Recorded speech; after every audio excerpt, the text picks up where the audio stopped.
whenever's good for you.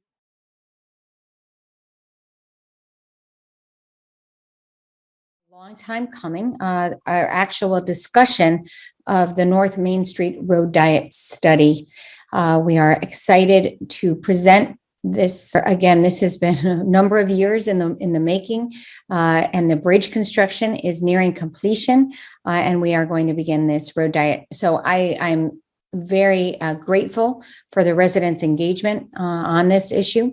Many people that live in the area, but many others that have interest in the center of our two very vibrant commercial centers.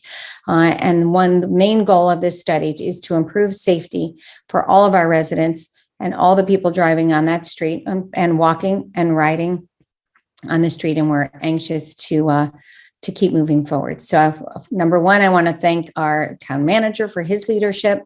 Well, first, our residents for engaging, absolutely, are the most important, and for really being very much in front of this issue for a long time.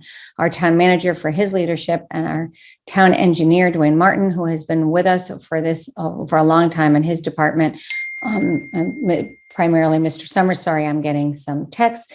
And I'm also joined by our town councilor, Ben Winograd, who has been a partner in this project and supported and very much engaged with residents in the discussion of this study. So with that, I'm kicking it over to our town manager, Matt Hart. Thank you so much, Mayor. Matt Hart, Town Manager. Good evening, everyone. We really appreciate, as the Mayor said, you joining us here this evening. Looking to have a good presentation and a good discussion with all of you. Certainly would like to thank the Mayor and the other members of the Town Council for their support for this project, as well as our various advisory committees, such as the Pedestrian and Bicycle Advisory Committee that has participated in this. Very pleased that Joe Balskas and Jeffrey Morrison Logan are from VHB, our consulting engineers, are here with us tonight to help conduct this presentation. So again, we're looking for a good informed presentation as well as a good discussion. We want to hear from you. We want to get your questions. We want to get your input. So with that, as an introduction, I'd like to turn to Mr. Martin, our town engineer and acting director of community development. Dwayne and his team have been instrumental in terms of working on the road diet, as the Mayor said, the study for some years now. Dwayne. Thank you, Matt. Good evening, everybody. My name is Dwayne Martin. I'm the town engineer, and I just wanted to say a couple of words before we hand this off to the formal presentation with VHB. It's been a little while getting to this point. We're happy to have the presentation tonight to inform the public where we are on the second phase study for the North Main Street Road Diet. It's important for me to point out the role of VHB as the consultant for the town of West Hartford for this second phase study. They were brought on to provide guidance to the town with respect to this road diet idea. They were not brought on to sell the road diet or to persuade anybody's opinion of it. It was an objective review of North Main Street and the surrounding area to see if a road diet was a good fit for North Main Street and the issues that are occurring there. And so they've gone through a number of steps, which they're going to explain in the presentation to get to where we are now. And they are recommending that we continue on this process with a trial of the road diet on North Main Street and focusing on certain things during the trial, measures and observations, et cetera, that they will explain to determine whether or not the road diet on North Main Street should be recommended or should it be modified or something different to suit the needs of that corridor. And so I'm going to pass it along now to VHB to join to launch their presentation. And I'm going to hand it off to Jeffrey Morrison Logan. Take it away, Jeff. Great, thank you for that. And as I'm waiting for the screen to catch up here real quick, and Joe, if you could go to full screen for us as well, that would be wonderful. Let's just give that 1 second here. Perfect. So in terms of, I guess, getting us started for tonight, and thanks for the introduction from all three of you. That's really wonderful as well. We're really excited to be joining the town on moving this effort forward as well. As a reminder, my name is Jeffrey Morrison Logan. I'm going to be working very carefully with Joe tonight in terms of facilitating the meeting and really trying to get the conversation going with the community as well. We're very much looking forward to the conversation and sharing with you some of the preliminary assessment and information that we've been collected, really to arm you with a lot of information so we have a really robust conversation as well. So Joe, if you can go to the next slide, would be great. Once it's really start us off with just understanding this Zoom platform and how to engage at the back end of this conversation as well. So as we know, we're joined on the Zoom platform this evening. This is also being live streamed and put on the local cable access TV as well.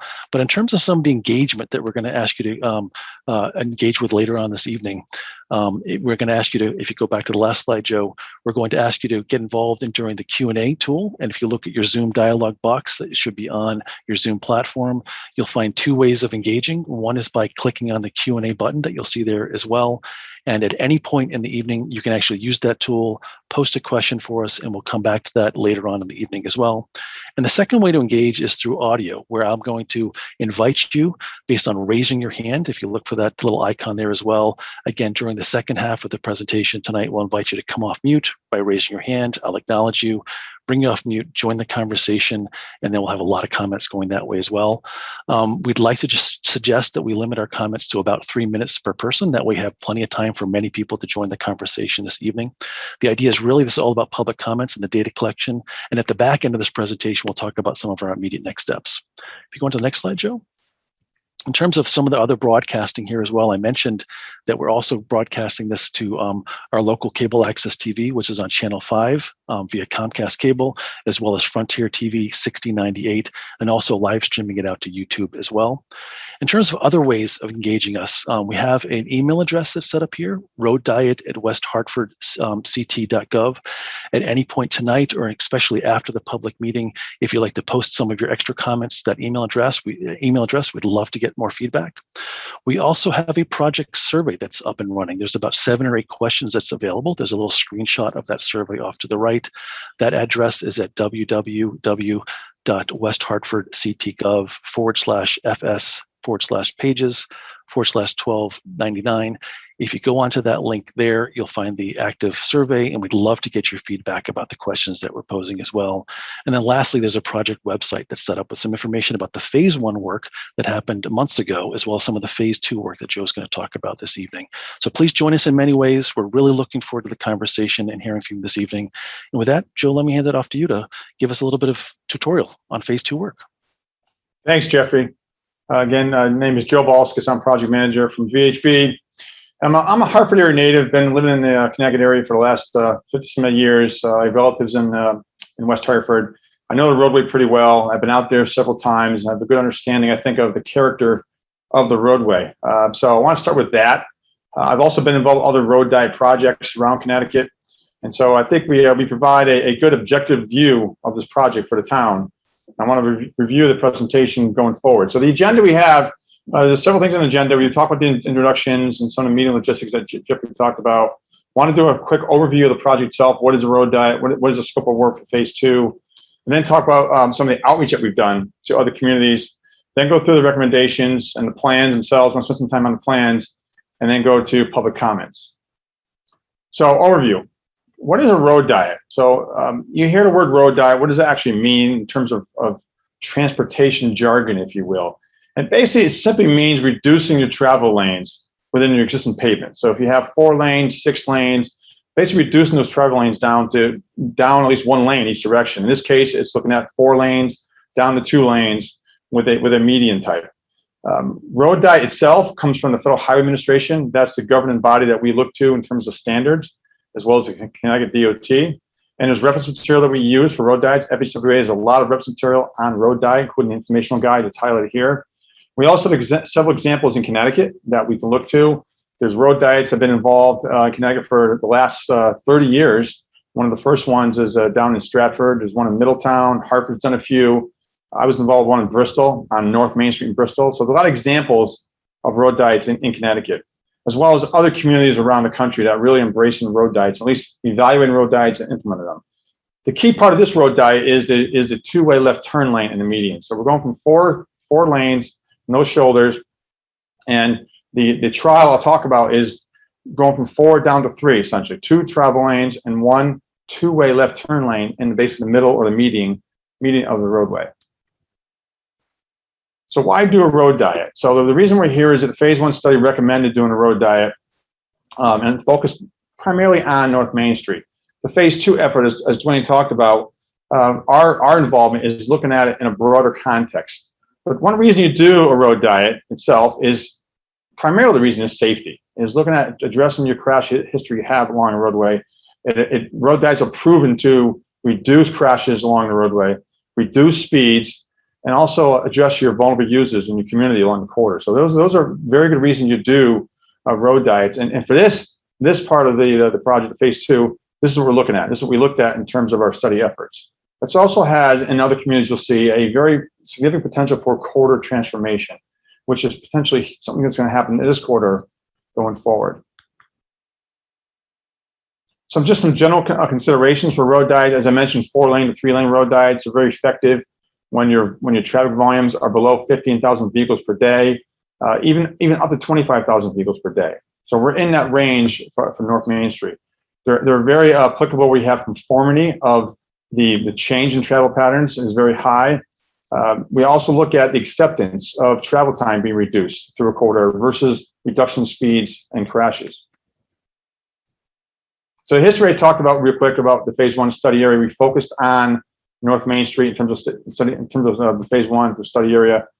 For phase 2, we expanded that study area from beyond just North Main Street. We looked at other intersections, look at a broader area of our traffic models, including Troutbrook Drive, including Mountain Road, as well as the Park Road interchange.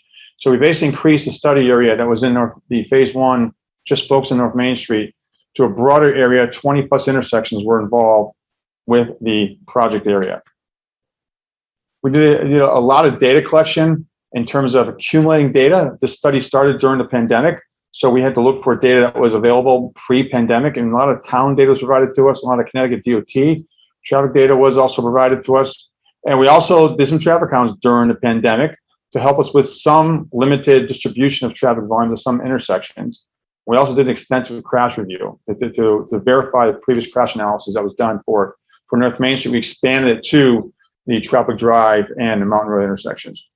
We also then do a capacity analysis. So we compare the capacity analysis at each intersection to the phase 1 analysis that was done. And again, it's a larger area, 20 intersections for our traffic models and our capacity analysis.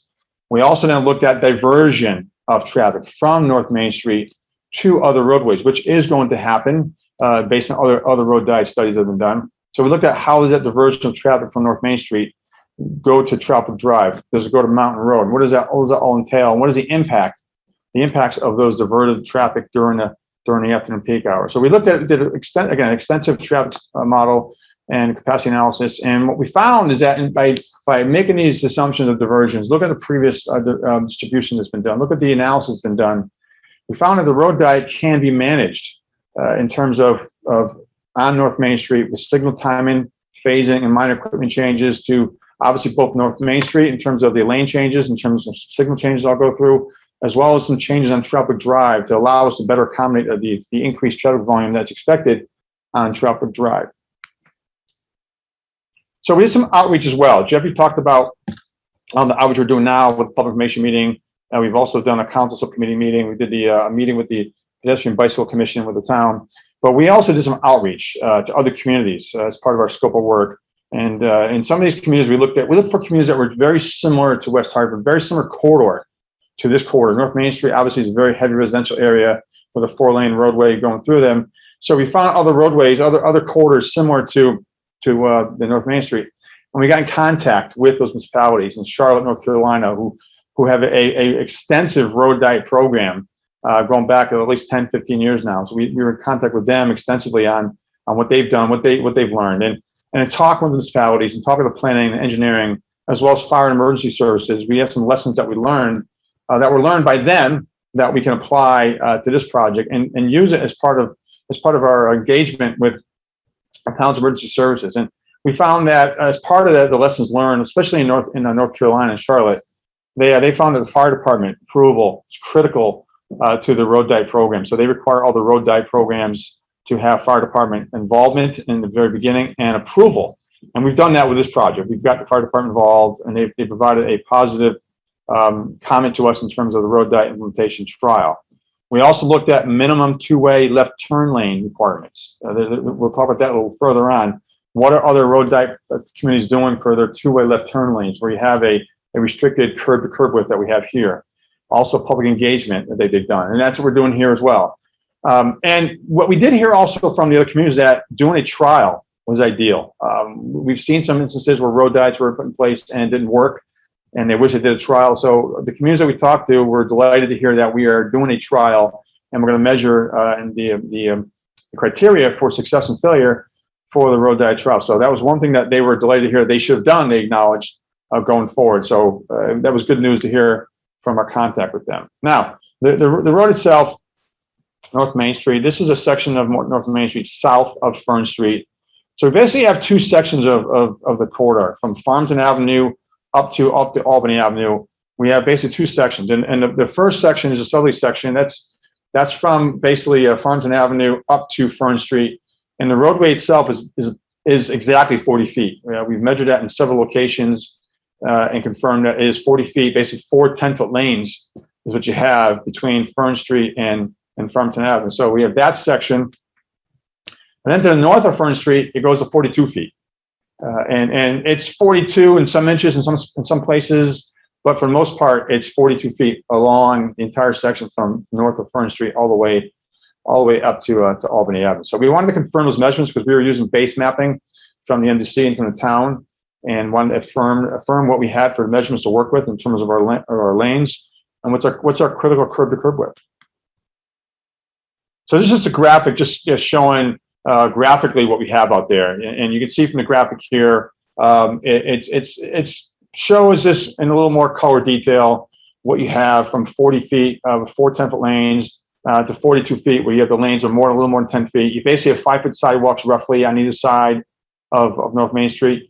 You have a minimum 2-foot green belt, we call it, on either side. It's a little wider south of Fern Street, but basically you have here, as you see here, you have 4 lanes, as we all know, and 40 feet south of Fern Street and 42 feet north of Fern Street. So some of the recommendations that we provided with the road diet implementation, the plans that we developed, and I'll show you in a minute, was basically implementing the road diet, not from Farmington Avenue to Albany Avenue, but basically from just south of, just north of the Loomis South intersection. Loomis Drive has got 2 intersections, Loomis South, Loomis North. So just north of that Loomis South intersection to basically Haynes intersection. So that's where we're planning on doing the road diet. We want to make sure we maximize the queuing between Sims Road intersection and Haynes, and also Farmington Avenue, Brace Road to the start of the road diet. And I'll show you that in a little more detail. Obviously, do a 2-way left turn lane. That was one of the concepts in phase 1. And I'll talk about that in a little more detail. We also recommend adding exclusive left turn lanes at the signalized Fern Street intersection and the signalized Asylum Avenue intersection. And a little more detail on that as we get into the plans. And revise the phasing and timing for those intersections to accommodate those new dual left turns, and add some temporary signalizers I'll go through. And also, we're talking about adding emergency vehicle preemption for the fire department to install that at both signalized intersections to better accommodate fire vehicles as they come through the project area. On Troutbrook Drive, we're looking at optimizing the traffic signal system timings and some minor changes to phasing and some cycle lengths to better accommodate the increase in volumes. Mountain Road, we may see some timing adjustments. Don't have a lot of traffic going to Mountain Road, so we may see some time adjustments there. But the biggest recommendation that we're providing to the town is doing extensive data collection with a monitoring of the road diet implementation through various counts, observations, through queuing, through speeds, working with the fire department on that, as well as acquiring crash data over the period of the implementation. So I want to focus on the 2-way left turn lane. So we had some discussion with this with the Pedestrian Bicycle Commission. And what does that entail? So we know we have 4 lanes going down to 3 lanes, and you can envision where we have 40 feet to work with. What does that mean? If we have 3 lanes, does that give us enough room for paved shoulders? So Want to start with, this is the Connecticut DOT detail for the two-way left turn lane. This is a standard detail, and basically shows on this detail the two-way left turn lane diagram. And off to the left of the diagram, it shows a minimum width of 12 feet minimum, 14 feet recommended. And you can envision this being on a DOT roadway. Obviously, North Main Street is not a DOT roadway. However, North Main Street is classified as a principal arterial roadway. It's the same classification as Albany Avenue, Route 44, as you can imagine. It's basically a critical access roadway, and that's because of the 4 lanes, that's because of the volumes and the connection it provides between Farmington Center and Bishop's Corner. So we're not going with 14 feet, not recommending 14 feet. However, we are recommending a 12-foot two-way left turn lane as a result of the volumes and the classification of the roadway. So this section shows in the 40-foot section south of Fern Street how we would recommend and how the plans show it in terms of the cross section of the roadway. You can see there on the left side. This is looking north, just to be clear, looking north towards Fern Street from like Loomis Drive. And you can see the 5-foot sidewalk to maintain, a 2-foot green belt to maintain. We're going to have a 5-foot paved shoulder, opposing a 10-foot travel lane, a 12-foot two-way left turn lane, and a 10-foot northbound through lane. And then for the time being, for the trial itself, a 3-foot paved shoulder up against a minimum 2-foot green belt, which is actually more at 5 feet in many locations with a 5-foot sidewalk. So that's the recommendation that the VHB has provided to the town to implement this summer. So it's a 5-foot paved shoulder on the left side as you're looking north. So facing the west side of North Main Street, 2 10-foot travel lanes, a 12-foot two-way left turn lane, and 3-foot shoulder. I'm explaining 3-foot shoulder and further in the presentation. Just to focus again on the two-way left turn lane, we did a lot of research with other communities about the two-way left turn lane. And as I said, Connecticut DOT at minimum is 12 feet. It's not DOT roadway. However, we also talked to other communities, talked to the town's own fire department, the police department. And while the AASHTO recommendations, which is the next level of Connecticut DOT's guidelines, does allow a 11-foot two-way left turn lane, we felt in talking to the communities, talking to emergency services, that 12-foot left turn lane minimum per DOT is the safest cross section to go with for the road diet trial. So that's the south of Fern Street section. North of Fern Street, we have, as we said, 42 feet. The section is a little better. We have basically, again, a 5-foot sidewalk, green belt, 5-foot on the west side for the paved shoulder, 10-foot lane, 12-foot twiddle, as I'm calling it, two-way left turn lane, a 10-foot northbound lane. And now we have a 5-foot paved shoulder on the east side going northbound. And the green belt there is about 2 feet throughout the whole quarter from north of Fern Street. So we basically have a 5-foot paved shoulder section north of Fern Street for the extent all the way through Asylum to Haynes. So what I want to do now is walk you through the plans. I've got a large plan here, and let me pull that up. And I got escape here. And it was control zoom. Okay, I'm right there. Okay, so this plan, I'll show it here. Is that zoomed in enough, Dwayne? Does that look good in terms of zoom? Or zoom more? It's easy to see the ovals, Joe, but you might want to zoom in a little more to see the text. Okay, thanks, Alan. All right. How's that? Is that any better? Okay. So as I said, the road diet trial implementation plans detail how the road diet trial is going to be implemented. And it's mostly a mixture of signs and markings, and a lot of markings, obviously, a lot of eradication markings and a lot of pavement markings being put down. And so as I mentioned, Loomis Drive here, this is the south junction of Loomis Drive. This is the cemetery next to Loomis Drive.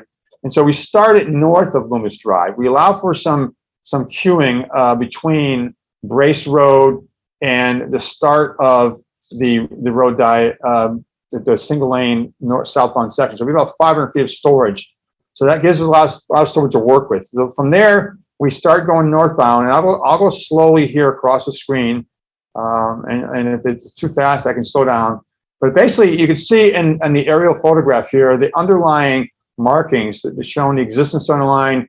You can see the lane lines as well in a faded part of of the plan. And in black shows the proposed markings, as we see here. There's also a yellow line here. I'll talk about that at the end of the presentation, what that actually means. But this basically shows the cross section I was showing you in the presentation in terms of a 5-foot shoulder on the west side or southbound side, a 10-foot lane, the two-way left turn lane of 12 feet, 10-foot lane northbound, and a 3-foot paved shoulder for the time being. So basically, it basically shows, and then there's a cross section here as well. It basically shows how we're going to put the markings down throughout the project area. There's signs delineating where the two-way left turn lane, the center lane as we're calling here, starts and where it ends.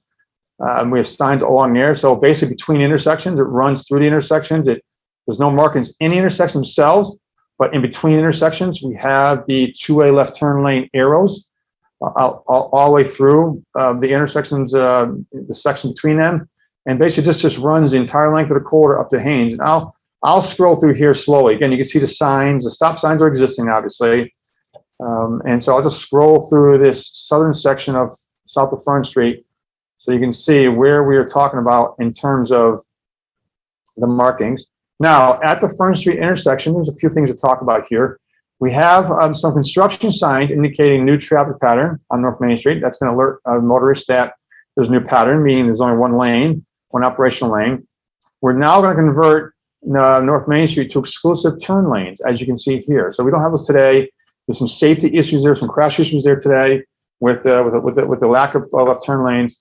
So we're going to add the left turn lanes. They match right into the two-way left turn lane. So it works kind of nice that you have your median two-way left turn lane and it goes right into a left turn lane for northbound and southbound. And that allows us to do is also change the phasing of the traffic signal to have those left turns go together as you've seen in other locations. So they can basically just go together in their own phase. It's a safer movement. It's a little more efficient. So we'll have that for the road diet trial. And the markings will be there as well. We're going to have to add some temporary signals to the mast arm that's out here. We've already started procuring that with the town. So you'll see some new signal heads out there in terms of the left turn arrows for the northbound approach. The southbound approach has them. So you'll see some changes in operation at this intersection. Okay, so then the road diet trial plans keep going north. So once we go north of Fern Street, now we have 42 feet. Now we have basically a 5-foot shoulder on each side, same travel lane, same two-way left turn lane extended through the project area. And again, you see the signs here. We don't have a lot of signs, but you need those signs to denote where the beginning end of your center line is going to be for motorists to understand where they are. And this just continues. This 42-foot section continues throughout with the two-way left turn lane. And it goes through the intersection, as I said before, no real changes there. Through the bridge project right here. This is where the bridge project under construction now, and continues through that. And then basically as we keep going north to the intersection with Asylum Avenue, we have some short sections as well, like a Clifford Lane. We have a little section there to allow left turns in the Clifford Lane, as well as the Fulton Place. So we try to accommodate where we could. Same thing with Brookside Boulevard. We have a short section there, but again, it's a 42-foot paving section as you come up through to Craigmore Road up to Asylum Avenue. And similar to what we have shown for Fern Street, again, left turn lanes at this intersection. And basically the same thing. We're going to add a new signal head here on the northbound approach. We're going to add the turn lanes and the markings and the phasing. We're going to change the signal phasing time to allow those two lefts to go together, as we talked about at the Fern Street intersection. We're also going to have lane use signs added as well to explain that this center turn lane ends, and now you begin a left turn lane going southbound. So just continuing again through the project area here, we've got the dimension here shown as well, same cross section, and then the terminus or beginning of the road diet itself, implementation. So coming from Sims Road, we have about 370 feet of storage of 2 lanes. So we end the northbound road diet just past Lawler Road, becomes 2 lanes at Haynes. So you can turn left here as well if you want to get in the left turn lane or get into the through lane for Sims. We can do that. And we start it just south of Haynes Road here, where we start going from 2 lanes, merging to a single lane, and again providing a left turn lane into Lawler Road. So that's basically a quick run through of the entire 1.5 mile project area for the road diet. So I'm going to go back to the presentation, Control L. Let's see if it works, Alan. All right, so I can go next slide. You got it. Okay, and these are the road plans themselves are broken out into we broke down the different slides so we can distribute them instead of distributing the whole entire plan. They're actually broken out into different slides. So what does that mean in terms of implementation? So this slide kind of documents how we're going to monitor the road diet implementation and the performance criteria that we've assembled here. We're going to refine this as we go forward. We may adjust it as well during the road diet trial. But basically, we're looking at the most important thing with traffic and road diets is crashes and safety. So we're going to look at obviously the crash frequency and severity that may be occurring out there during this 6-month trial. We're going to get the data from the police department and we're going to document that. Emergency vehicle accessibility and response time, working with the fire department, police department, and what are they seeing for any changes in their accessibility and response time. What we do see for emergency vehicles is that they use the center turn lane. They use the two-way left turn lane for emergencies, and vehicles pull over to the right. So we've heard from other fire departments that that's what they use it for, and that's the intent for North Main Street. We'll look at pedestrian bicycle usage and safety. We'll make some observations on how that's happening. We'll work with the Pedestrian Bike Commission on what they're going to document for bicycle usage.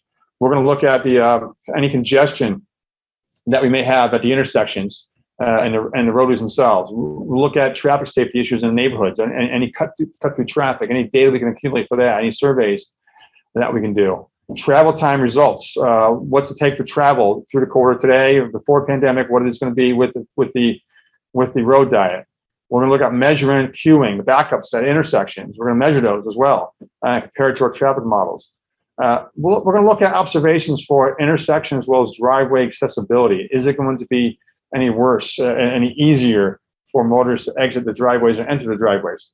And obviously, Jeffrey mentioned the public survey, so feedback from the public. The survey is running through now, and then we're going to start the survey again during the road diet trial. We're going to have a survey going as well. So I think we think a very good assessment of the opinion of the public with regards to the implementation and the trial period for the road diet. And then finally, we'll provide a recommendation to the town based on all these criteria to the town. We'll make a recommendation to the town to sustain the road diet with additional improvements, or curtail the road diet with other recommendations for the corridor. So, if the road diet trial is deemed a success, and after looking at those performance criteria, we recommend to the town that they widen North Main Street south of Fern Street for a minimum of 2 feet, basically widen into the green belt, as you can see here. This just shows a picture of what you could have when it's all said and done, but widen into that green belt, as you see there, and that between Loomis Drive and Fern Street. And the impacts that we looked at, there's really minimal overhead utility impacts. The major pole lines on the west side of North Main Street. There's certainly many driveway aprons are reconstructed, some hydrants that are involved, but that'll provide a 42-foot uniform pavement section for the entire corridor from Loomis all the way up to Haynes, over 1.5 mile. That'll allow the town to also formalize bicycle lanes. We're not recommending doing bike lanes today with the road diet trial. We think that you can formalize them when you have a uniform cross section for the entire project area. And some initial cost estimates that we put together is around $300,000 for construction for the 2-foot widening in that section. And this plan just shows you, this is at Loomis, just shows you in yellow is the widening that we would entail. And this plan actually shows it. So that green belt is significantly wide, as you see there. It gets a little narrower as you go towards Fern, but it's at least 3 feet wide, if not more, all the way to Fern Street. So we think there's room to push the curb towards the sidewalk. And even in that case, the edge of travel will still be further away with the widening than it is with the current condition. In this section, so I just want to show this shows what we're proposing for the implementation, the cross section in terms of how it will look with the road that implemented on both the 40-foot section and the 42-foot section. So next steps, what we have in terms of the project itself, we're going to compile all the comments from tonight, the public information meeting comments, both here as we hear them online, in terms of the survey, in terms of the website, email, any way we can get the comments, we're going to look at those and incorporate those best we can, and make any changes if we need to, and recommend implementation of the road diet for late June, early July is the intent. We want to get it in this summer, and the bridge schedule looks like it's going to be done in that time frame. So get it in the summer when volumes are a little lower, give motorists a chance to get used to the change in patterns, and then get ready for the fall school year, both in the colleges and the public schools, and then see that happen, see that the travel patterns change through the school year, and maybe you can get a part of winter for that. So we're monitoring that all the way through, hopefully through December, and then finally put together the recommendations for a spring report to the town on whether to keep the road diet in place or to curtail it. So here shows the website Jeff mentioned before. Here's the email. So any comments you may have, just go to the website, do the survey, email the comments in, and we're ready to, I think, carry on to the next part of the presentation, Jeffrey, with the public comments and questions. So with that, I'll hand it off to you, Jeffrey.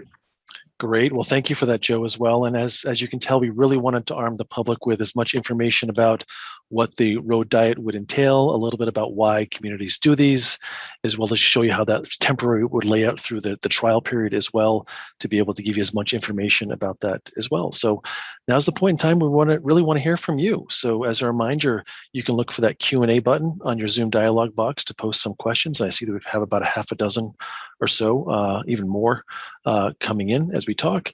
And also you can look for that raise your hand button as well, and we'll invite you to come off mute and you can join the conversation. And the way this is work is Joe and I will go back and forth between some of the live audio, take a few minutes to go back to the Q&A, answer the ones that we can, and maybe we'll kind of group a couple of those questions together if they're very similar types of questions, and try to get through as many as possible. As a reminder, if we can try to be brief about your comment or your question, that way we can get as many comments going as possible this evening as well. So looking forward to that conversation. So let's start off with a few people from the public coming on audio here. So I see a few folks have raised their hand, and Joe, if you want to take a few seconds to look at some of the questions that have come in as well, so that we can go back to you in a few minutes. So I'm going to go to Christopher. You've raised your hand. I'm going to invite you to come off of mute, and if you want to introduce yourself and join the conversation, that would be great. Yeah, absolutely. So good evening. My name is Chris. I've lived in West Hartford for about 10 years with my wife and now 2 young kids. And thank you so much for bringing this project to light. So we actually live right at the corner of Fern and North Main. So this is a project that is very, very, very close to home for us. So I will say one thing to start with. This is something we've seen done elsewhere, and I couldn't advocate more strongly that this needs to happen here.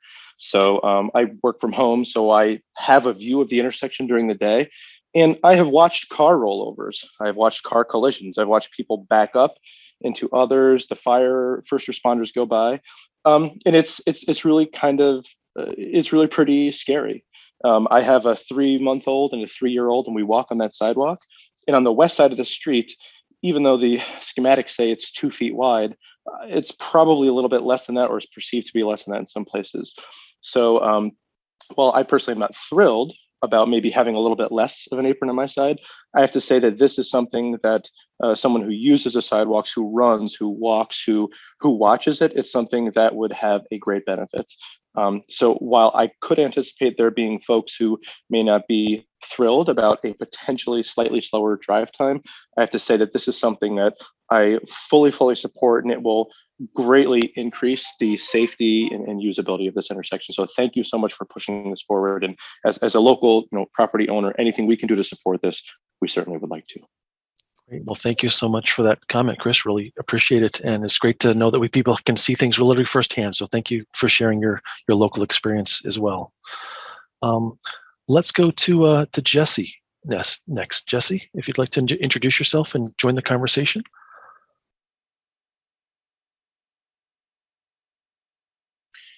Hi, this is Jay Stange, and I'm curious if you were intended for me to talk or somebody named Jesse. Yes, sorry, that was you. I didn't pick up on that. Yeah, why don't you go ahead? Yeah, hi, thanks everybody. My name's Jay Stange, and I live in West Hartford over on Auburn Road. And I wanted to just start off by saying I'm new in town. I arrived back in August, and one of the many reasons why we're really excited to live in West Hartford with my family is that things are so close together. Shopping, entertainment, schools, services, everything's really close together. And so I'm really excited about the opportunity to travel by foot or by bicycle to places. And I've really enjoyed doing that. But I have found it to be very difficult in some areas, and certainly North Main is one of those. In looking forward for this project, I have one question that I don't think I've heard discussed in any of the meetings, and I've participated in most of the meetings on North Main so far. I haven't heard anybody say, and maybe this is a question for the town engineer, for Mr. Martin. I haven't heard anybody say what the goal is for speeds on the road. I'm assuming that the goal would be for people to drive 30 miles an hour instead of 50 miles an hour. And I assume that because it's like, I think it'd be like Quaker Lane or maybe some other places in the area that are, primarily residential. And maybe we want to have people driving 30 miles an hour so that if a kid does happen to trip and fall into the road, she wouldn't be killed. And so I'm wondering what the goal is for speed. And to that point, I feel like one of my big concerns here in a project that's been really beautifully presented and wonderfully imagined. I think you guys, the project team and the mayor and everybody involved has done a great job on this project. But I just have this one question about the design of the roadway, the 12-foot turn lane in the middle. I talked to the Federal Highway Administration road diet folks, and they said that they didn't see a Connecticut Department of Transportation design manual recommendation for a roadway like this. And so I'm wondering if we could understand why 12 feet was chosen. And also my concern about 12 feet is that I feel like that is so wide that it's going to inspire people to pass on the left and drive faster than they should. I think that one of the things that makes a road diet really successful, and I've been involved in a couple community efforts elsewhere, is to have what people call lane friction, or a physical sense that you need to slow down by having a narrower travel area. So if we want to have a 30-mile-an-hour roadway, I think we really need a 10-foot center turn lane, left turn lane.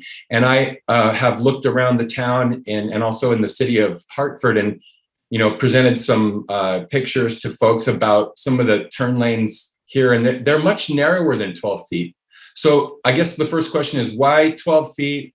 What's the goal for speeds? How are we going to evaluate whether this is a successful project in measuring speeds? And what is the number you guys are looking for? And is anybody else concerned that 12 feet is too wide and it's not going to get us to the safest possible street?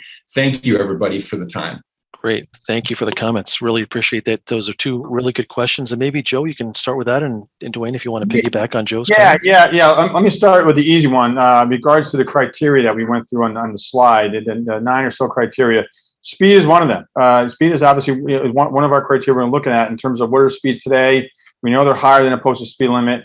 We're going to be observing speeds as well, recording speeds as well during the road diet trial. So we absolutely are going to be evaluating speeds during the road diet trial. So we'll be doing that, number one. Number two, the 12-foot two-way left turn lane. So Federal Highway Administration did not look at the DOT's standard drawing, which would show, the DOT standard drawings show, as I said in the presentation, and showed in the presentation, a 12-foot minimum, 14-foot recommended for the two-way left turn lane, number one. So it is a DOT standard, Connecticut DOT standard. And I acknowledge it's not a DOT roadway. It could be a DOT roadway in terms of the classification being a principal arterial roadway. However, we also talk to other communities with regards to the two-way left turn lane, and no one with the same cross section, same type of area is doing 10-foot two-way left turn lanes that we talked to. And in fact, they recommended not do that because they had some issues with the fire departments in their area. So they will not be doing 10-foot two-way left turn lanes. And also the town's emergency services we talked to did not want to do a less than 12-foot two-way left turn lane. Well, let me offer this. So this is a trial, and we're recommending the 12-foot. We think that is appropriate. We think there's guidelines or standards that support that. There's certainly engineering judgment that supports that as well. And part of the trial may be that it's certainly possible that during the trial, maybe the 12-foot two-way left turn lane isn't needed. Maybe a smaller two-way left turn lane is something that's desirable. That's a possible recommendation that could come out of the study. We're going through this objectively, and that may be possible that it may end up being that. I don't think it's going to be, but I want to make sure it's aware that we're looking at everything as part of the road diet trial in terms of the performance criteria. That could be one that you might look at in terms of the width of the roadway. So the last question was regards to the goal to speed. I will tell you, we don't have a goal in terms of speed reduction. We just know that road diets lead to speed reduction. So from a perspective of our efforts in doing the phase 2 study and the design of the road diet trial, we do not have a goal of what the speed should be. We're going to certainly measure it, but we don't have a goal. We just know that road diets do lead to reduced speeds in a corridor. I don't know if Dwayne wants to add to that, but that's the best way I can put it. Thanks, Joe. It's Dwayne. Yeah, I'll just add a couple things real quick for Jay's benefit. The study scope didn't have a goal for a speed or speed limit. That was not included. I would say an appropriate speed would be desirable, and that would be probably in the 30 mile per hour range with the road diet in place. I don't know that having the 12-foot wide compared to a 10-foot wide is going to encourage people to speed or use it to get around.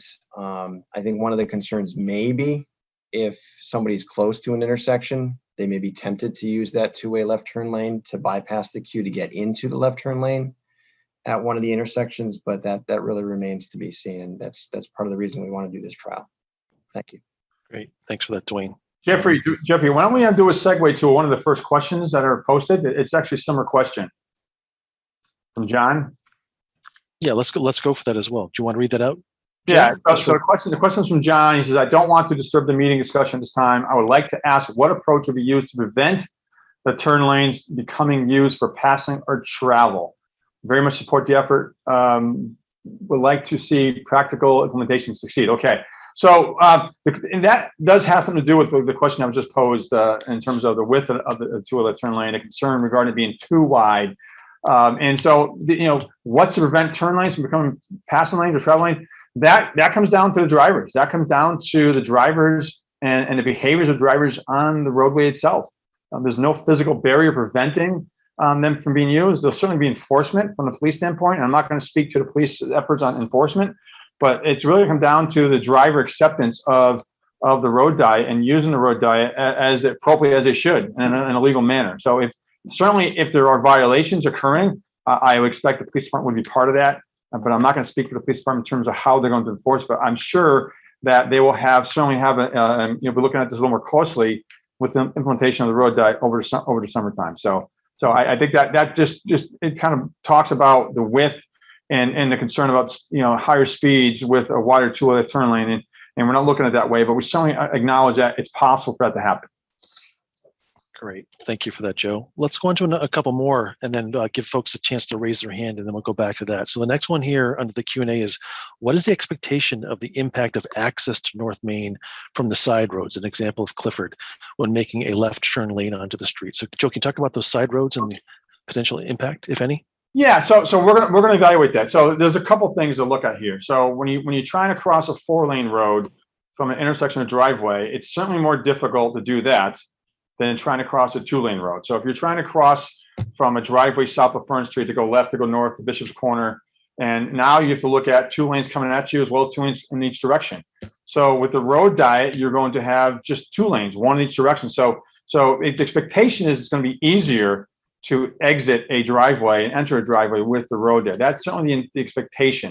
But we're going to monitor that. And a lot has to do with the traffic volumes and the driver behavior. But normally it's easier to enter and exit driveway to a 2-lane road than from a 4-lane road. Great. The next one that was related to one of the topics that came up about any updated response from the police and the fire department. Joe, you mentioned about some of that outreach. Where does that just generally stand in terms of that feedback?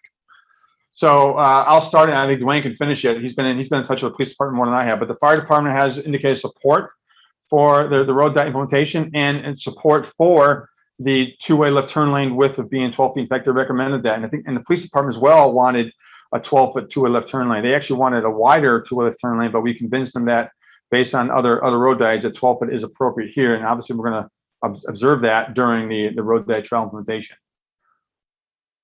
Dwayne, anything to add to that as well? Yeah, I'll add. Thanks. Again, it's Dwayne Martin, town engineer. Essentially, when we started the conversation with police and fire, there was some reservation because this is new to the town and to some extent new to them as far as how this would impact their ability to respond to an emergency. But as we provided more information, they were able to connect with other communities that have successfully implemented road diets. I think a lot of their concerns went away. Obviously, the trial will help flush out and demonstrate some of the behaviors and how to handle certain situations. Again, this is another reason why we want to do the trial. Overall, I think that they are in support of the road diet, but they do have some reservations regarding getting through some of the intersections and just emergency response times in general. But they are not opposed to the road diet trial going forward. Thank you for that, Dwayne. Let's try to do a couple other quick hitters before we go back to the audio here. I like this question here. I'm sure many people are wondering about how it affects their day-to-day lives here. One question here about how will this work on garbage day? So that's a great question, knowing that we've gone from 4 lanes down to the 3. Any suggested intel on that, Joe? Yeah, I think you skipped the question too, Jeffrey. Let me so let me talk about it. So garbage day, deliveries, Amazon deliveries up and down the corridor. So with the 5-foot shoulder, for the most part, on 3/4 of the corridor itself, the delivery vehicles or garbage vehicles are going to use that 5-foot shoulder, and so vehicles will then obviously slow down and travel around the vehicle that is now blocking part of the lane. So yes, those vehicles will be blocking the lane. It's like it is today. Today, a lane gets blocked, full lane gets blocked with a 4 lane. So it's not much different. Obviously, you have a lane to drive around in. This will be that you'll be slowing down and you'll go into the 2-way left turn lane a little bit in order to go around that vehicle, which is allowed. So yes, it will interrupt the flow a little bit, but you'll obviously just drive around the stopped vehicle along the corridor. I think there was a question from Jennifer that we missed. Did we miss that one? Yeah, I was going to do that one next. So the question from Jennifer: can we please consider a bike lane with hard barriers? This can be created with temporary, inexpensive materials to truly test the concept of safe cycling along Main Street. More people would bike if they felt safe. There are successful examples all over the United States and throughout the world. So how about that as an option? What does that mean here, Joe? Yeah, it's a great option to have when you have more room to work with. We have 42 feet to work with, north of Fern Street and south of Fern Street, we have 40 feet. So if there's more room, and what she's talking about doing is having a buffer or barrier between a bike lane and a travel lane, and we don't have the real estate for that here. And that's another reason why we're recommending not implement a full-blown bike lane during the road diet trial. Let things settle down, let the travel patterns settle down, and then once if it's successful, if it is a successful trial, then we can recommend to the town, put in the bike lanes. Is there a need to do something permanent? Don't know yet. But right now we just don't have the real estate, if you will, in terms of curb to curb width to provide a buffer or barrier between the bike lanes and the travel lane.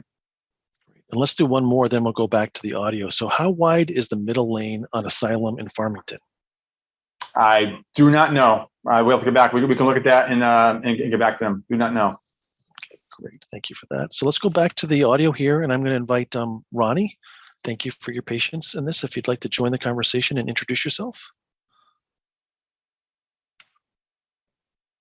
Hi, can you hear me? Yes, welcome. Oh, okay.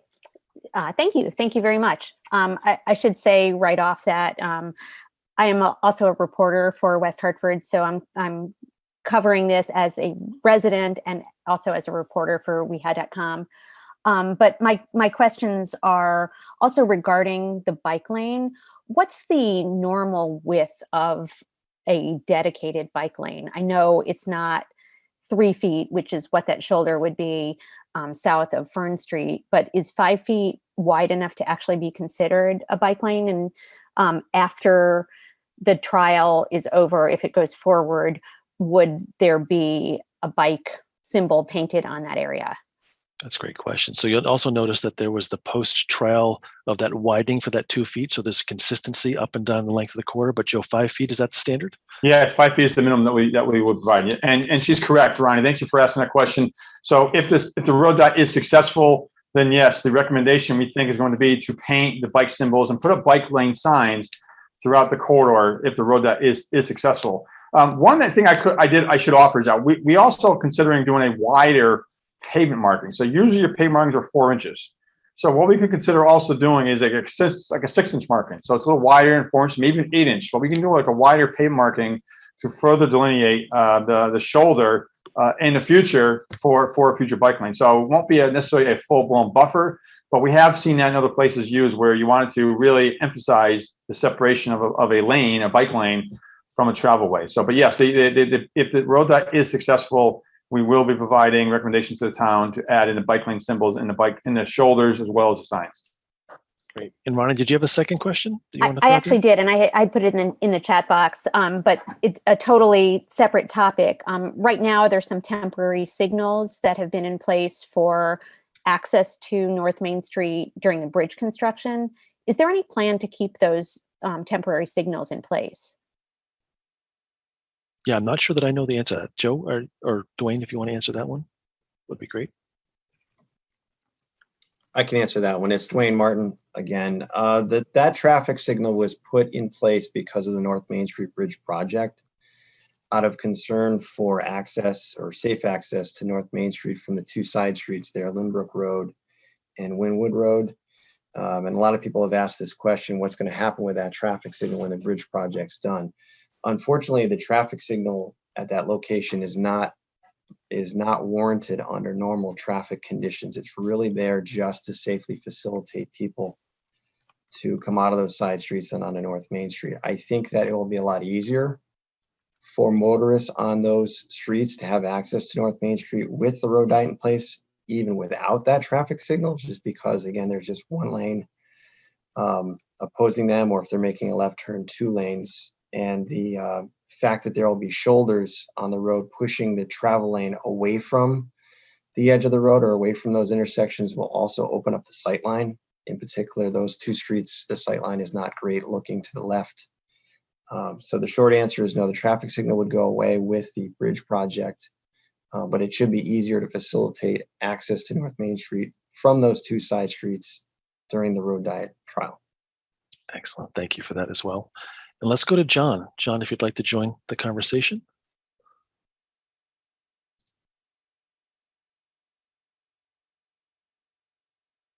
Let me try it again. I'll try to invite you to come off of mute. John, if you'd like to join the conversation. Okay, and if you, I'm going to lower your hand if you want to raise it again, and we can come back to that later, John. So with that, Joe, let's go back to some of the questions that have been posed here as well. Do you want to start us off at the top, Joe? Yeah, question regarding from Dwyer, W. Dwyer. Road seems to narrow north of Asylum Street intersection. Did you really measure width between Asylum and Haynes? Yes. We measured, and myself personally, at least 20 locations along the entire project area, physically measured them and observed traffic. And yes, we did confirm that it is 42 feet wide north of Asylum. The other question was from Ed regarding how will northbound and southbound motorists in the 2-way left turn lane avoid crashing into each other? Great question. And I can tell you that does not happen very often in other 2-way left turn lanes. And you're in the 2-way left turn lane, you see the markings, and you are obviously observant of other vehicles. You're in the 2-way left turn lane not to travel through, but to make a turn maneuver. So you're slowing down. You're probably maybe even stopped looking for a gap to make that turn in from the 2-way left turn lane. So we don't see crashes involving head-on crashes as been mentioned here occurring frequently for 2-way left turn lane. So the speeds are slower. You're making a turn maneuver. So it's obviously driver behavior, but this is not a design that results in head-on crashes. The next one here is about, will there be 2 or 4 lanes in Bishop's Corner and the center as well? Yeah, real quick, Josh, that question, as we showed in the presentation, and you'll see when we provide the presentation, the road diet starts north of Loomis Drive, the South Junction, which is north of Brace Road, and then it ends at Haynes Road intersection. So the road diet does not extend to Farmington Center or Bishop's Corner. It begins and terminates before both of those busy areas. Great. Joe, you want to do the next one? As we're waiting for more, and feel free to anyone to raise your hand, and we can invite you to come off. Of Oh, mute we're and so join waiting the for people. Okay, I'm sorry, waiting Yep. for people. Okay, So we'll keep going through those until more people raise their hand. We don't have anyone that's done that as of right now. Okay, so I'll read from Wendy. I'm happy to hear that you will be considering traffic flow in conjunction with the impact of the pandemic. Please do due diligence in monitoring Trout Brook traffic and speed. The curves present their own challenge, high speed rates during all times of the day. Today, there was an accident at the intersection of Trout Brook and Fern. It's a challenging intersection. So she raises a very good point, an excellent point. This is one reason why the town had the foresight to do a second study, because the phase 1 study did not look at any other intersection. So the phase 2 effort is obviously our scope is and has been to look at other intersections, and we're going to be monitoring those intersections, not just in North Main Street, but on Mountain Road and Tropic Drive for the duration of the road diet trial to see if there are some collateral impacts, if you will, from diverted traffic in terms of volume, speeds, and crashes at the other intersections. Excellent question. So we will be looking at that. Let me go to Beth, and Beth, I'm going to invite you to come off mute and join the conversation. And if you can introduce yourself, that would be great. Hi, yeah, Beth Bai from West Hartford, live over on Ridgewood Road, but bike Main Street often. Just wanted to say that I'm really grateful to the town council and the town staff for their work on this, as well as a bike pedestrian council. It has been a long time in coming. In 2015, when I was still in the Senate, I got some funds to do a road diet study, which the town did, and made some progress. But I would say this study is just so well done, so well thought out, and really is a big, important improvement on the initial efforts, and just shows the care that's been taken. I think this is a really important move forward for our town. First of all, it improves safety, and the mayor has outlined, some of her concerns around the safety of the road as it is now.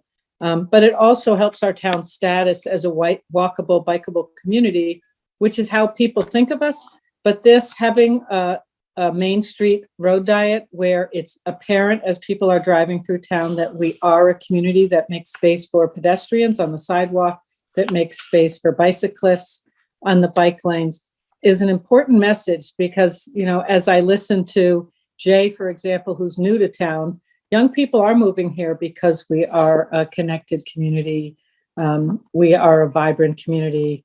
We have great schools. But families can live anywhere. And I think this is such an important move for our town, and signaling that we are a walkable, bikeable community, and we're going to continue to move forward and make improvements.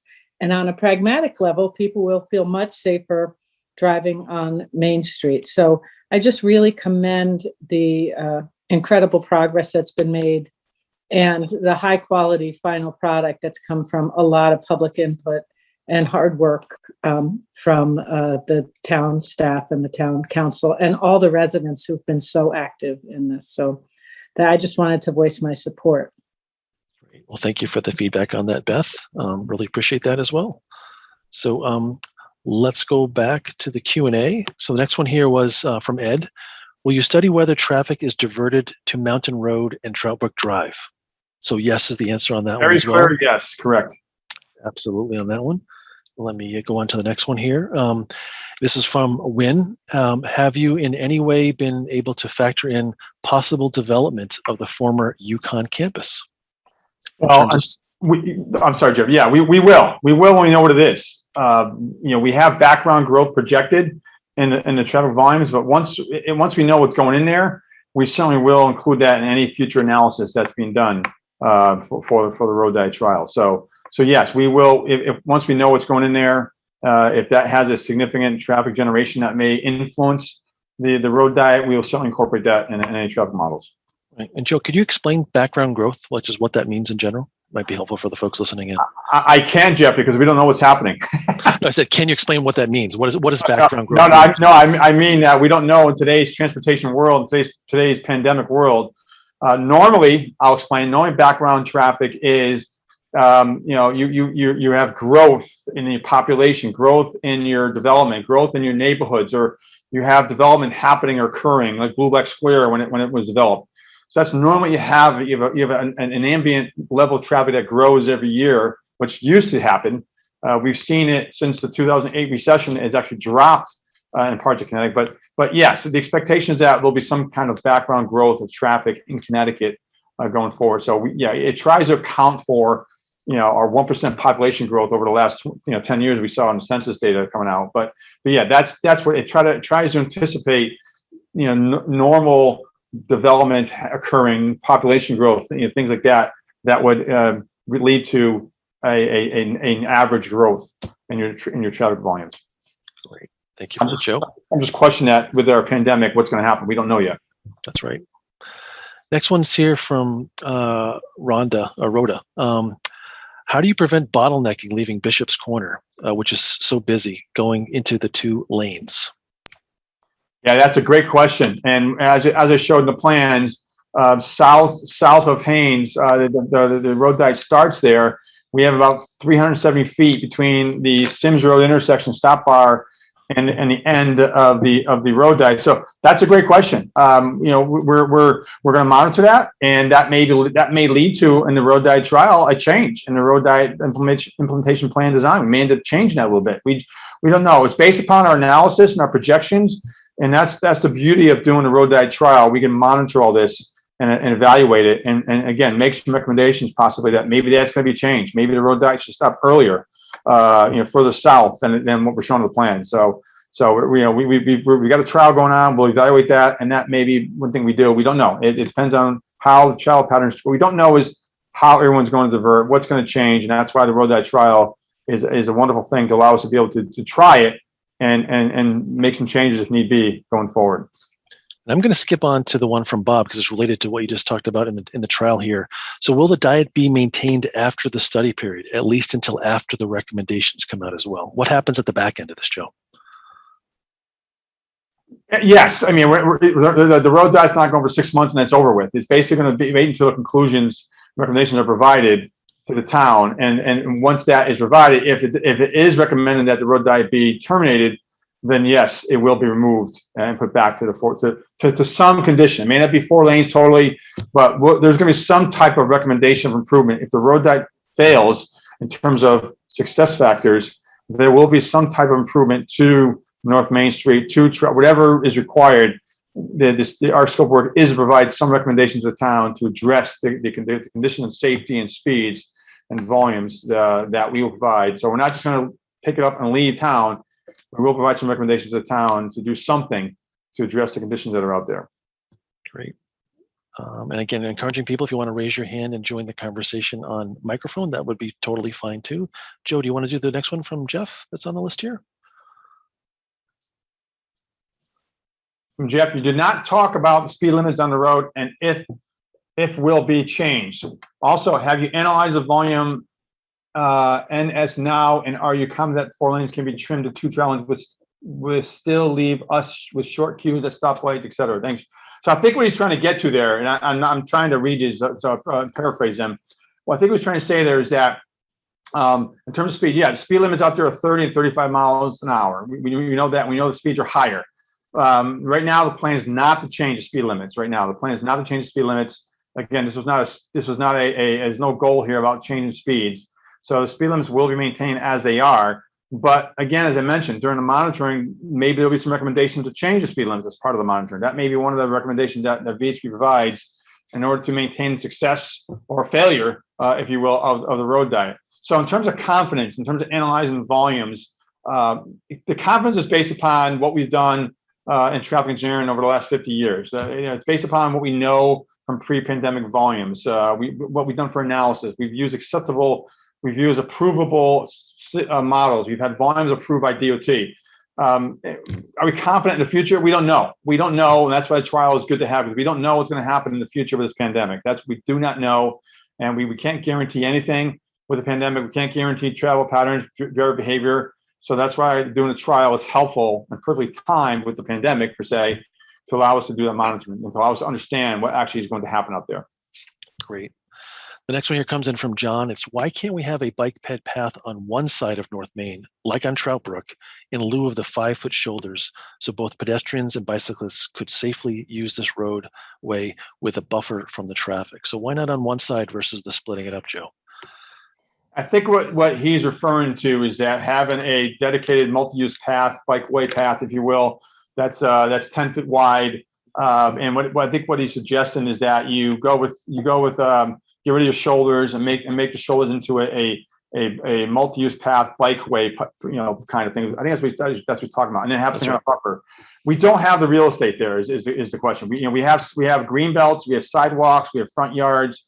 We don't have the real estate to do something like that, like we have on Trout Brook. So if we had the real estate, that could have been looked at, but we don't have it. We have a 40-foot wide and 42-foot wide road. We have nominal 2-foot wide green belt on the west side. It's a little wider on the on the east side, south of Fern Street. But once you go north of Fern Street, it's a nominal 1.5, 2-foot wide green belt. So we just don't have the width that you'd want to have in order to do something like that. It's a great idea, but you're restricted by what you can work with in terms of the right of way, in terms of the sidewalk, and in terms of the width of the pavement. Joe, it's Dwayne. I just want the opportunity to add on to that. A side path was evaluated as part of the first phase study. It was a potential option, but ultimately was decided that it was not a good option to consider moving forward. Beyond the issues that Joe just mentioned, there was also concerns about conflicts between the users of that side path, more so the bicyclists because of the encountering of many driveways. And then also what happens with that bicyclist once they get to a major intersection, as far as, are they a pedestrian, are they a bicyclist? That, to a lesser extent, it was more the conflicts or the unexpected conflicts in the right-of-way concerns at all the multiple driveways along where that side path would be located. Thank you. Great. Thank you for that, Dwayne, as well. A question here from Wynn. I think this piggybacks to an earlier question about some of the side traffic. Also, traffic entering and exiting medical buildings, 29 North Main, for example, and those interfaces with those roads. And then we talked about that before as well. Maybe there's a difference between someone's personal driveway versus some of the businesses that might have a few more cars coming and going as well. Yeah, wherever possible, there, if driveway lines up, we have two-way left turn lane can provide a left turn lane into a driveway. But as I said before, with going from 4 lanes to 2 lanes, the access, the ingress and egress from these driveways should be better because, again, you're not crossing 4 lanes, 2 coming at you in each direction. You have 1 coming at you in each direction. So it should be easier. And that's usually what you find for road diets, that you have easier accessibility into and out of driveways, whether it's a commercial driveway or a private driveway. That's usually the case. Great. We've got a couple comments here from Bob that piggybacked on an earlier comment. He just wanted to mention also, I really like the proposal. Thank you very much for that one as well. And then Joe, if you want to go with Leland's comment there while I'm getting us ready for the next round. As a bicyclist, okay. As a bicyclist, which lane do you suggest I ride in? A long curb, turn lane, travel lane. Okay, so we do not want you riding a bike in the turn lane. The curb itself, the lane along the curb, that's a 5-foot paved shoulder lane for most of the project north of Fern Street. So you can ride in that lane, and then south of Fern Street, you can ride in the southbound 5-foot lane. You can also ride in a 3-foot lane that will be south of Fern Street on the northbound side. You can certainly do that, but we do not suggest that you ride in the 2-way left turn lane that's being proposed. Great. Next one here is, I know we covered this a little bit more, a second comment really about this kind of side traffic. It was stated that increased traffic volume on Trout Brook Drive is expected. Will the study take into account the ability of residents living on the side streets that are off of both North Main and Trout Brook to pull out into the traffic, specifically to pull out left into the traffic? So I think we touched on that before as one of the monitoring things as well. And additionally here, we haven't talked about this. Will this project monitor cut through traffic on streets that provide access to North Main and Trout Brook when motorists get frustrated at long lights and decide to cut through formerly quiet neighborhoods? You want to talk about the cut through and what we're going to be monitoring, Joe? Yeah, that's an excellent question, and that's obviously a concern for the residents along those streets, especially ones that connect between Trout Brook Drive and North Main Street. So yeah, we are going to monitor that. We are going to monitor that. We may be doing traffic counts out there if we see that happening, and we get complaints, or we make observations from that happening. Yes, we are going to monitor as best we can to understand the condition that's happening there, any cut through traffic. And part of it may be that if it's minor, And is there something we could do to address that? If it's major, that's one of the criteria we're going to use to evaluate the success of the road diet. So certainly cut through traffic between North Main Street and Tropic Drive is a concern and a possible concern with the road diet trial. And yes, that will be monitored and observed. And where possible, collect data on that if it does happen. We have 2 more comments here about what is the desired speed and what is the speed that we want people to drive. I think we covered that a couple of times here, as Joe explained.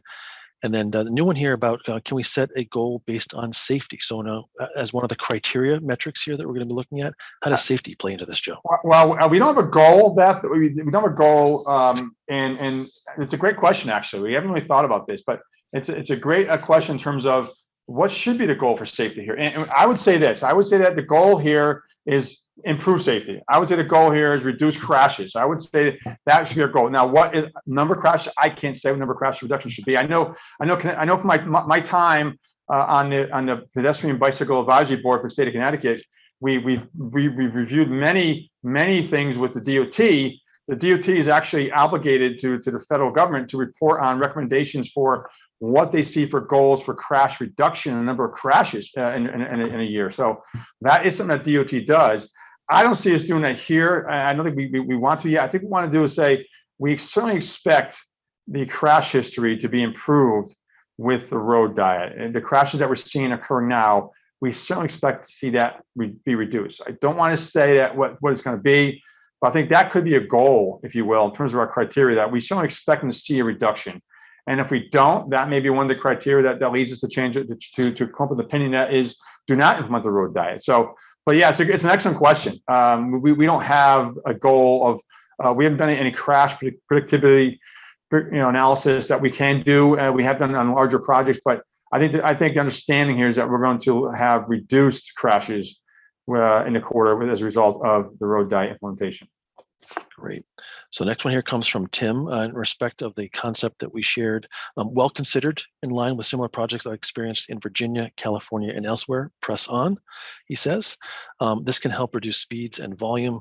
Also, he says, leaves room for centerline dividers, planted areas if needed based on driver behavior during the trial. So we're looking forward to learning a lot and seeing how that goes. Yeah, Jeff, let me speak to that for a minute. So other road diets have put in raised islands in certain sections of the road diets and certain quarters to enhance the aesthetics of the quarter.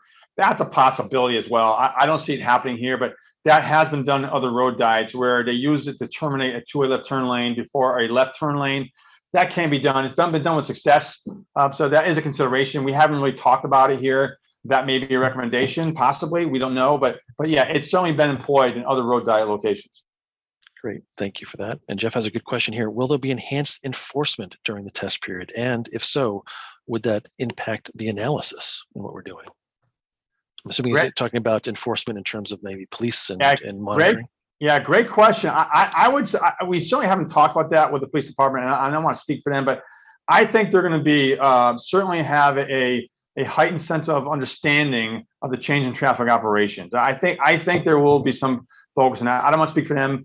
I can't, but I think that they're talking to the police department and the fire department. I think they're certainly going to be looking at this corridor and the traffic operations from day one. So I would expect something. I'm not going to say what it is, but certainly in talking with them, understanding it is it's one of the major corridors in town. It's the most highly classified, functional classification corridor in town besides Albany Avenue. So I would think there'd be some type of understanding of doing something, being aware of something happening out there and being aware of it and being out of its enforcement. But I think that's certainly obvious that you can expect that from the police department. Great. We had another one here from Ronnie, which I think we've answered as well, about the temporary signals that were part of the bridge project being replaced and so forth. So we've answered that one. Joe, do you want to go on to the one from Ed here? Yeah, great question. Will you view an increased travel time through the corridor as a positive or negative result of the road diet? Excellent question. So we do know with other road diet projects that travel times decrease. We do know that. So a decreased travel time through the corridor is not something that we're going to say is a positive or negative. The question is, how much of a decrease is it? That is something we can measure in terms of is it positive or negative? Is there an acceptable level of decreased travel time through the corridor? And that's something we're going to have to talk about through the monitoring. But yeah, it's expected that travel time will be decreased through the corridor. Great. Joe, Next, I'm sorry to go ahead, interrupt. Dwayne. Yep. Dwayne again. I just wanted to emphasize the answer to that question. I completely agree with. However, the emergency responders' travel time impact is maybe a different metric. So the day-to-day travel time impact, that's a lesser concern. But the emergency responders, we're going to discuss with them any impacts. And there may not be. I'm not suggesting there will be. It's just something that we are going to take a look at as part of the trial. Yeah, no, great, Dwayne, great clarification. I was speaking to the typical commuter driver on the road itself, but you're absolutely right. A negative impact would be that significantly increased travel times for emergency vehicles. That would be something to be interpreted as negative to the road diet. Great. Thank you both for that. Next one comes from Dave, very specific to about delivery trucks. Heading south on North Main after Fern, as one approaches Farmington Ave, there are often delivery trucks parked on the west side of North Main. If there's only one lane heading south, will that lane be blocked by these delivery trucks? And how will this be handled? So how's delivery going to affect this, Joe? So the delivery vehicle will not block the entire lane because we're having, and especially southbound in that section, there will be a 5-foot shoulder as part of the road diet trial implementation. So the delivery vehicle or any vehicle stopping will certainly block part of the southbound travel lane. That is acknowledged. That's going to happen. It happens today. And today, if you go near the lane, you go around the vehicle to stop. And in terms of the road diet trial implementation plans that we laid out, the 5-foot shoulder will be used. And so certainly the delivery vehicle is going to extend into part of the travel lane. And it'll be the driver, southbound driver, to go around that stopped vehicle, use part of the two-way left turn lane to go around that vehicle, and then obviously continue on. And that's one thing also where a 12-foot two-way left turn lane helps in terms of pavement cross section, that you have more room to maneuver as well around that stopped vehicle. But yes, that's acknowledged. That's what happens in every road diet project that is out there, that you have a single lane. And you will then have a vehicle will have to go around that stopped vehicle. And that may be an issue. If we're seeing a preponderance of stopped vehicles blocking traffic and causing issues, that will be something we'll be monitoring. And that could be a potential issue for the road diet success. Great. Thanks for that, Joe. This is another great question. A lot of great questions here this evening. This is really kind of about what are we going to learn really in this process. So given this is a trial, if new recommendations arise, will those be proposed afterwards? For example, a median in some places like there are in Farmington to reduce the use of the left turn lane as a passing lane. So will we learn some stuff and maybe modify some stuff on the back end from the trial, Joe?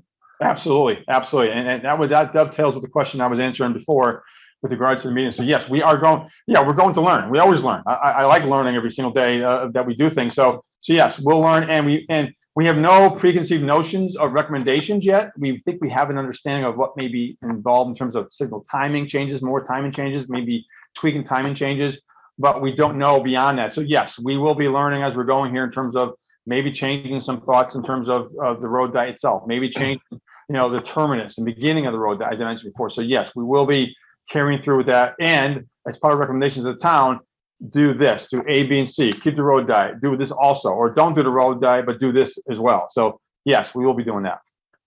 Great. And maybe you do this next one here from Ethan. It's very specific about the two ends of the tested area and some of the specific design features. Give me the long ones, Jeff. I got all the long ones. Sorry. Yeah. All right. So yeah. Very specific. So West Hart resident, I'm thrilled with this road diet test. I am concerned with the two ends of the road diet. Is there any way we can look at use of the sidewalks or some other way for a bicyclist to make it to the shoulder in the road diet area, or to exit the road diet shoulder and make it to the major intersections, ? The two ends may prevent the average cyclist from enjoying the road diet to be able to travel to the two centers.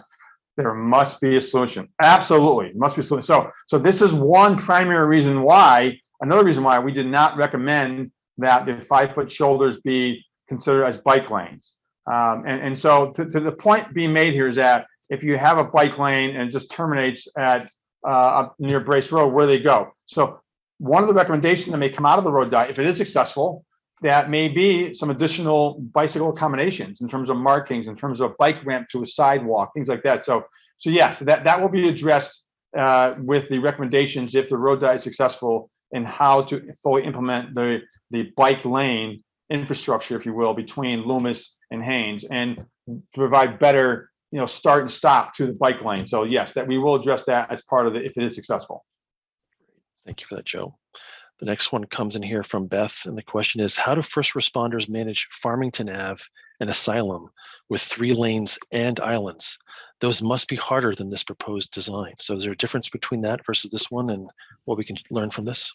I do not know. We did not talk about that with the emergency services. I would defer that question to emergency services or if Dwayne is anything, but I do not know how they're handling it. I imagine they are handling it, obviously, but I cannot provide any opinion on that.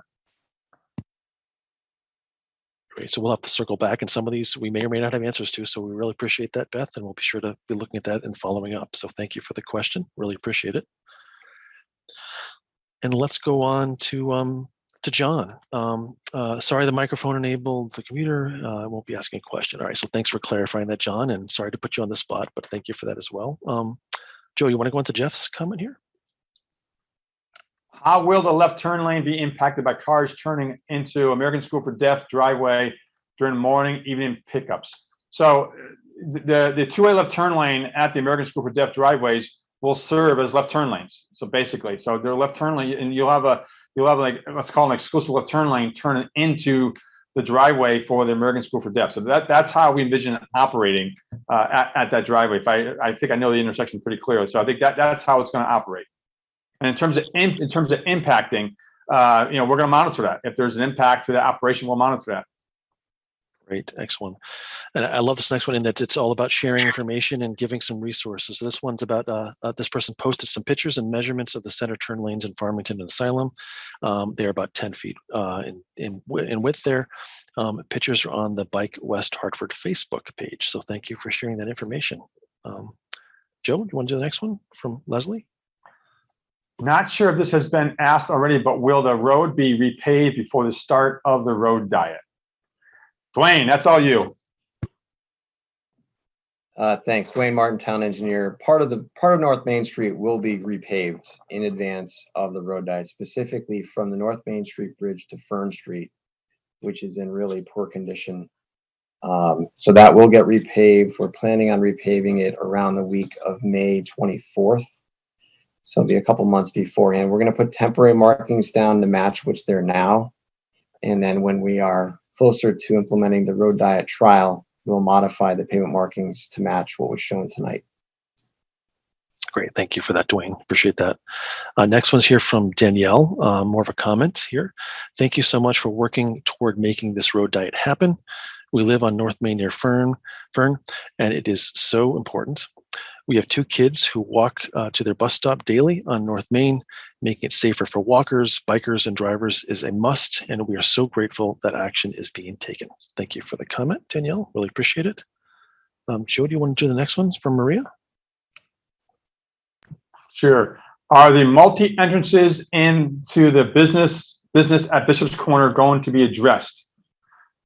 I live near Bishop's Corner, and getting home from work turning into Albany Avenue is always dangerous, and I've seen many near-miss accidents. So I think she's referring to the Bishop's Corner intersection, if I'm reading that correctly, Dwayne. So the road diet is not at Bishop's Corner. It's not at Sims Road. It's south of that.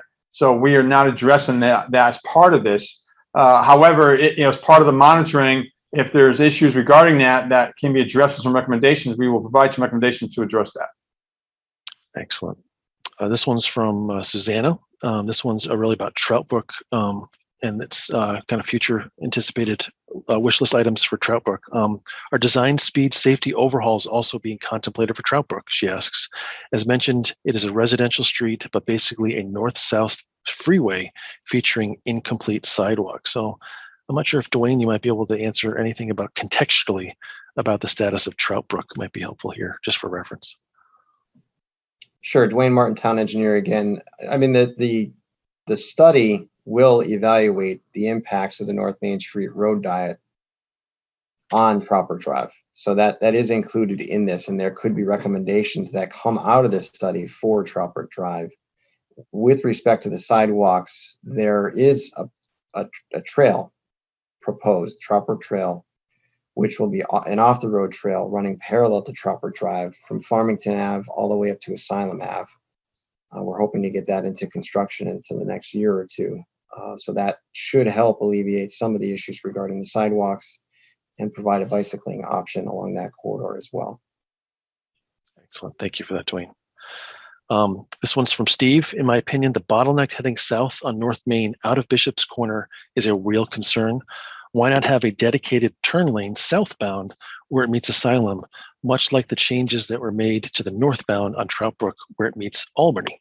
So I'm not sure, Joe, if you can touch on that as a potential option. That's exactly what's happening. So Steve must not have seen the presentation where we showed that the base plans that we showed for the road diet trial implementation do show a southbound exclusive turn lane at the Asylum Avenue intersection.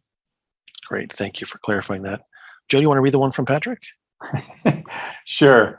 Thanks for hosting this session tonight. As we all know, the speeds today are excessive on North Main Street. Even walking on the sidewalk feels dangerous. Roads like Boulevard provide a much safer biker and walker experience. Are synchronized lights part of the study to control speeds? Will the study bring in data to show how this will increase property values as the road becomes more pedestrian and biker friendly? So the last question is property values. No, we are not looking at that. There's no scope for us to do any type of property value increase analysis as part of the study. But in terms of the synchronization of lights, yes, that the lights will be coordinated in the corridor. And let's see, I think that was the question. Speed today, and yes, yeah, correct, yeah. So the lights will not be used to control speed per se. The coordination or synchronization of lights will be used to provide progressive traffic flow in the corridor. So we're not going to say they're going to use to control speed, but to provide progressive traffic flow. So if you get a green light at Asylum, you can get a green light hopefully at Fern. That's certainly intent with progressive and coordinated traffic flow along our corridor. Excellent. Thank you for that, Joe. Next one here is, I think this is a great project and I hope the trial proves successful. My question concerns traffic volume. Right now, southbound Main Street bottlenecks near Still Road, especially at evening rush hour, where many cars already branch off to Trout Brook, and also backs up from Bishop's Corner to Hall High and Northwest Catholic. Have you studied these situations and why will it be different in the road diet area? So I think, Joe, that would be for you. I think you're on mute. Yeah, no, I was on mute and off mute and back on mute. All right, so we did look at the intersection of I think she's saying Bishop's Corner, Albany Avenue, and let's see, make sure Bishop's Corner. So we did look at the intersection of North Main Street at Albany Avenue, as well as Trout Brook Drive and Albany Avenue. And in terms of the existing conditions, in terms of the diverted traffic volume from North Main Street that we expect to go to the Trout Brook Drive intersection. So we did look at that. I can't tell you that we have a solution for the queuing that you mentioned going back up to Hall High School. We did not look at improvements to do that, but we certainly have looked at the changes to the traffic system operation as a result of the diverted traffic between the two intersections. Great, thank you, Joe. This is the first one we talked about transit here. North Main is a bus corridor. How will the road diet accommodate buses? That's a great question. Thanks for bringing that up. Yeah, there's actually, I believe there's actually two transit routes on North Main Street as well as Farmington Avenue. So yeah, in terms of buses, we're not changing any of the buses. The buses obviously are going to pull over for pick up at a bus stop. They pull into the 5-foot shoulder to pick up to pick up riders for the buses and disembark riders as well.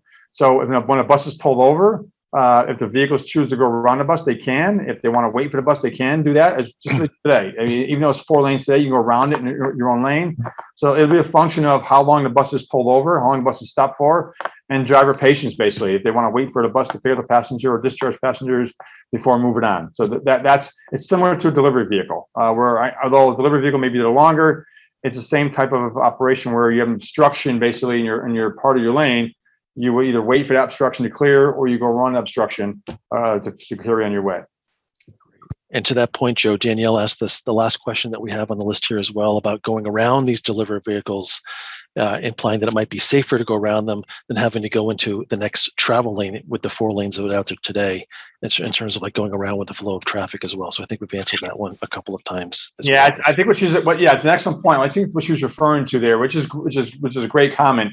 In terms of if you're waiting for a delivery vehicle or a bus behind you in the 4-lane section, you go to look left, you may get sideswiped by a vehicle because you're not necessarily paying attention or you're missing the vehicle, they're going by real fast. So that crash pattern if that is occurring, that we may have in the corridor, that should go away or be reduced, because you won't have that with a road diet, because now you have a single lane and no one should be going to the left lane and go around you. So you should have your own right of way per se to go around that stopped vehicle without having to worry about someone coming behind you on the left side and clipping you and sideswiping you. That's a great observation. And thank you for clarifying that, Joe. So that's all that we have on the questions that have been all answered live here this evening as well. And like a last call for people to raise their hand to join the conversation that way as well. So we're happy to stick around and answer more questions as you pose them. We have one that's just coming here from Jeff, which is, will USPS vehicles be encouraged to park on side streets rather than on Main Street? So obviously the affecting of the route and where they go to the drop off the mail and so forth. Any thoughts about parking on the side? I guess I would assume that would be walking up to the mailbox. Yeah, that's an interesting question because it's post office, and in terms of coordination of post office, we have not considered that. Certainly, we talked to the town about doing that. I don't know if you can control a federal agency like that in terms of where to maneuver their vehicles. Certainly worth having a conversation with them. We're going to talk about that. But I think this will actually be safer for them to pull in front of the house versus with a 4 lane. So it's worth having a conversation with and see if there's any flexibility, if you will, from the United States Postal Service in servicing the homes along the corridor. Great.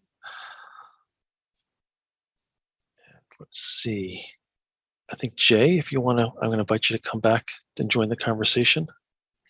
Yeah, hey, thank you so much for the presentation tonight. I realized the confusion earlier. I'm using my wife's computer, so the name is confusing. Sorry about that, you guys. Yeah, Jay Stange, one more quick comment. Thanks so much for the great presentation tonight. Really enjoyed it. I really appreciate all the hard work that the town is doing on this project. And I just wanted to share that I had some data about a question that was asked earlier. I did measure the center turn lanes on Farmington, the ones that are east of Trout Brook Road, and they're 10 feet. And then over on Asylum, where there are center turn lanes, there aren't many in the town of West Hartford length, but they're between 8 and 9 feet. So not optimal there, but Farmington was, I thought, a better example. And as it progresses into the city of Hartford, the center turn lane stays consistent at about 10 feet. So I just wanted to add that data point in. And thanks so much for the presentation. You guys did a great job tonight. Thank you. Appreciate that, Jay. And Joe, I think we got another question in here from Jeff while I'm taking care of the audio. If you want to read that one, would be great. It might be, I think it's a Dwayne question. Dwayne mentioned May for repaving north of Fern. How will that sync with North Main Street bridge work completion? Good question. So I don't know exactly when the North Main Street Bridge is going to be completed. They're telling me it'll be some point like the end of June, but it's a construction project, so that could vary. Ideally, we're able to coordinate the paving of the road and the bridge at the same time. Wouldn't that be nice? But I can't make a guarantee on that. And our road is falling apart, as many may be aware. So I don't want to delay that anymore than we can. It's also important to note that we're working around our paving schedule with the American School for the Deaf graduation. So it fit in nicely between the two. Thank you. Great. Thanks, Dwayne. And maybe, Joe, if you want to go back to the preceding slide, just as a reminder, it seems like the questions are tapering off as well. It's always good to give one more plug for the website and for the survey that's out here as well. So yeah, I just want to go back to the last question from Mr. I think it was Jesse, regarding he measured the width of the center lanes. He measured center turn lanes, he didn't measure two-way left turn lanes. So I believe those are center turn lanes that he measured, not two-way left turn lanes, which are different than center turn lanes. So, okay, so back, let me go back to the presentation. Just a reminder on the last slide about next steps. Maybe, Joe, if you want to just go through this one more time, and also please note the ability for people to send more comments on the project email and visit the website and the survey. But a quick recap on what comes next for us, Joe. Yeah, so excellent meeting tonight in terms of comments and questions on the presentation, and delightful to hear some of the good comments, obviously. So next step is obviously we're going to compile all these comments, these questions that we've heard and that we're in writing as well, and anything that's been submitted through the website, through the email, And in that, in turn, with the public survey completion, we're going to summarize all those comments and see what we need to do to the plans, make any changes to the plans, and then obviously finalize those plans and get them ready for implementation in late June, early July. So start this road diet trial this summer. And basically, once that starts, once it gets going, and it's in a good start, we're going to start monitoring and doing some additional monitoring throughout the entire course of the implementation, and do some analysis then. And, you know, see the summer traffic, see the school fall traffic, and maybe even some winter months, we'll see. And then finally for VHB to provide recommendations to the town in the spring of next year in terms of what should they do? Should they keep going with it with some changes, with some recommendations? Should they not do it with some recommendations? So that's our plan of attack, if you will, with the next steps of the project. And as you said, Jeffrey, we have the website, which is a great website, lots of information here. We have the email, you can email the website as well. We will be posting a presentation to the website as well. So so residents and interested parties can go to the website and download the presentation that you saw tonight to be able to access that. And then maybe that will spur some further questions or comments that we'll get from the public. So those are our next steps. Excellent. And let me open up for Dwayne and for Matt as we're closing out for this evening. Any final comments that you'd like to make sure we address before we close out for this evening? Hi, this is Matt Hart. I want to thank everyone for their participation tonight. Really, a lot of excellent questions, a lot of thought-provoking questions and suggestions. So thank you for that. I want to thank Joe and Jeff for a very thorough presentation and for responding to those questions, as well as the input that Dwayne provided. So thank you. I'm very excited to be at this stage in the project and looking forward to the trial this coming summer. Dwayne? And I should mention, we should thank Alan. Alan's in the background here, making sure we're all set. So thanks to Alan from VHB, who's our IT guru, taking care of everything. Good point, Joe. Thank you very much, Alan.